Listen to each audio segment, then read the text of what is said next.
और आज मैं ये सब चीज़ें बोल पा रही हूँ तो ना वो इसलिए बोल पा रही हूँ क्योंकि मुझे वो चीज़ें सिखाए हैं तभी बोल पा रही हूँ। और उस चीज़ का मुझे पता भी है और मुझे ये संस्कार दिए भी हैं तभी मैं इमोशनल भी हो रही हूँ आज इतना, और नहीं तो मैं इमोशनल वगैरह नहीं होती हूँ।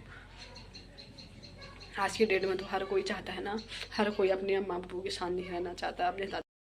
हेलो साथियों, कैसे हो आप सब लोग? उम्मीद करती हूँ आप सब लोग ठीक होंगे और मैं भी ठीक हूँ।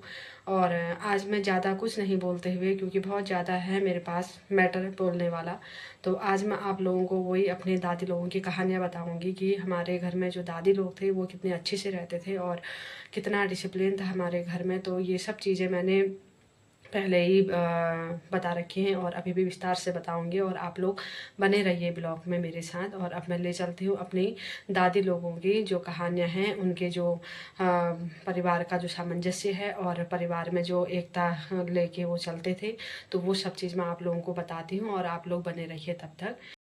बात ये भी है ना, जब हम छोटे छोटे थे तो उस दौरान तो मतलब यही होता था, इतना ये आज के दौर का जैसा नहीं था। उस टाइम पता क्या होता था, हम खाना वगैरह खाते थे शाम को, खाना खाने के बाद जब हम सोते थे ना तो अपनी अम्मा के साथ सोते थे, और अम्मा के साथ सोते थे तो अम्मा हमें कहानी सुनाती थी, और कहानी सुनाते सुनाते हमें नींद आ जाती थी, और अम्मा कहानी सुनाने में ही रहती थी। फिर अम्मा भी सो जाती थी कि ये लोग सो गए हैं करके। तो अम्मा का रोज़ नियम था हमें कहानी सुनाने का, रोज़ ही। और इतनी कहानियाँ याद है ना अम्मा की, बहुत ही ज़्यादा।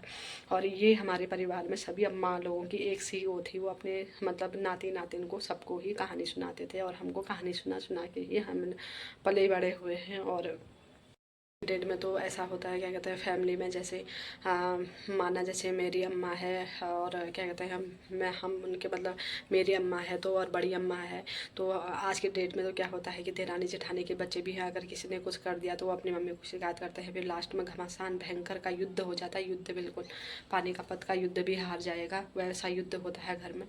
लेकिन उस टाइम पर नहीं होता था, और आज के टाइम पर भी हमारी फैमिली में नहीं होता है। जैसे अगर मैं घर जाऊँगी, अगर मैं गलत बोलूँगी तो मेरी चाची मेरे को तुरंत टोक देगी, या मेरी ताई मेरे को तुरंत टोक देगी, वो मेरे को नहीं, वो सबको। लेकिन उस समय ये माना जाता था, आज भी माना जाता है कि मेरे बच्चे हैं, जैसे मेरे बच्चे हैं ऐसे ही इनके बच्चे भी हैं करके। और आज की डेट में ये सब चीज़ें नहीं हैं, आज तो बहुत ज़्यादा चेंज हो गया है, लेकिन पहले हम लोग ऐसे ही रहते थे। और तब हमारे अम्मा लोग ना क्या कहते थे, जैसे मेरी अम्मा है तो, और जो ये अम्मा की डेथ हुई है तो हम वो करते थे तो अम्मा तेरी अम्मा को शिकायत कर दूँगी, या तो फिर तेरे बुबू को शिकायत कर दूँगी, और मैं तुम ऐसे काम नहीं कर रहे हो, ये काम नहीं कर रहे हो। तो हमें ना इस तरह से डराया भी जाता था, और बहुत ही ज़्यादा। और हम वो चीज़ इतना मिस करते हैं ना, बहुत ही ज़्यादा। हमको तो डराया है, और हमारे पापा तक को भी डरा रखा है मेरी अम्मा ने तो।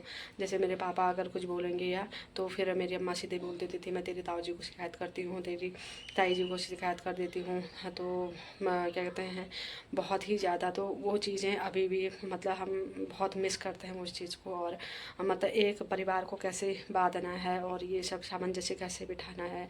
तो हमारे जो बुजुर्ग हैं उन्होंने इतनी अच्छी से किया है ये सब चीज़ें ना, उसको हम कभी भी नहीं भूल पाएंगे, ना भूल सकते हैं।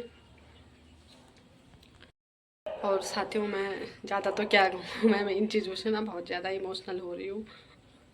और आज मैं ये सब चीज़ें बोल पा रही हूँ तो ना वो इसलिए बोल पा रही हूँ क्योंकि मुझे वो चीज़ें सिखाए हैं तभी बोल पा रही हूँ, और उस चीज़ का मुझे पता भी है, और मुझे ये संस्कार दिए भी हैं तभी मैं इमोशनल भी हो रही हूँ आज इतना, और नहीं तो मैं इमोशनल वगैरह नहीं होती हूँ। आज की डेट में तो हर कोई चाहता है ना, हर कोई अपने अम्मा बाबू के साथ नहीं रहना चाहता, अपने दादा दादी के साथ नहीं चाहता है, और अपने दादा दादी के साथ नहीं रहना चाहता है। और लोग सोचते हैं कि हम अकेले रहें फैमिली में, और हमारी फैमिली और हमारे बच्चे इतने तक लोग सीमित रहते हैं। लेकिन मैं यही कहना चाहूँगी, जिसके भी दादा दादी है ना, तो वो प्लीज़ अपने दादा दादी के साथ रहें। वो गंदा नहीं सिखाते हैं, वो गलत नहीं सिखाते हैं, वो कभी भी गलत नहीं सिखाएंगे, और जब भी सिखाएंगे तो आपको अच्छे रास्ते के लिए आगे को प्रेरित करेंगे, बुरे रास्ते में कभी नहीं धकेलेंगे आप लोगों को।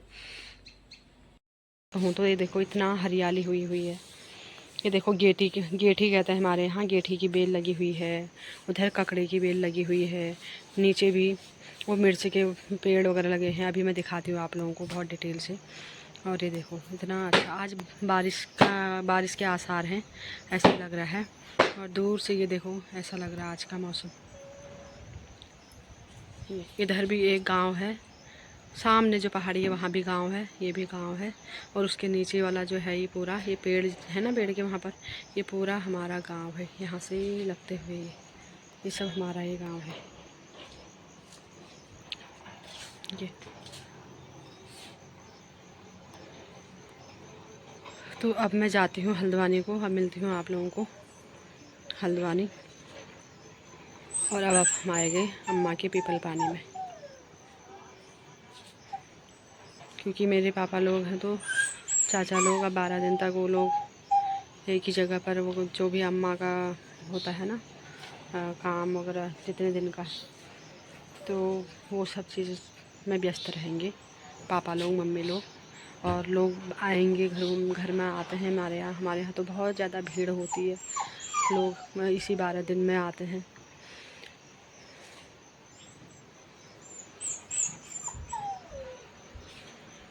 तब तक घर के जो हैं हमारे वो सब संभाल लेते हैं, हमारे ताऊ जी, चाचा, पापा लोग, हमारे दादा लोग, सब लोग काम को संभाल लेते हैं। साथियों मेरी जाने की तैयारी हो गई है, और ये देखो मैंने सामान वगैरह रख लिया है थोड़ा बहुत। और अब मैं चलती हूँ हल्द्वानी को, और फिर मिलती हूँ हल्द्वानी में आप लोगों को, ठीक है? ओके बाय, अब मिलते हैं नेक्स्ट ब्लॉग में, तब तक के लिए बाय। आज ऐसे ही हो रहा है देखो।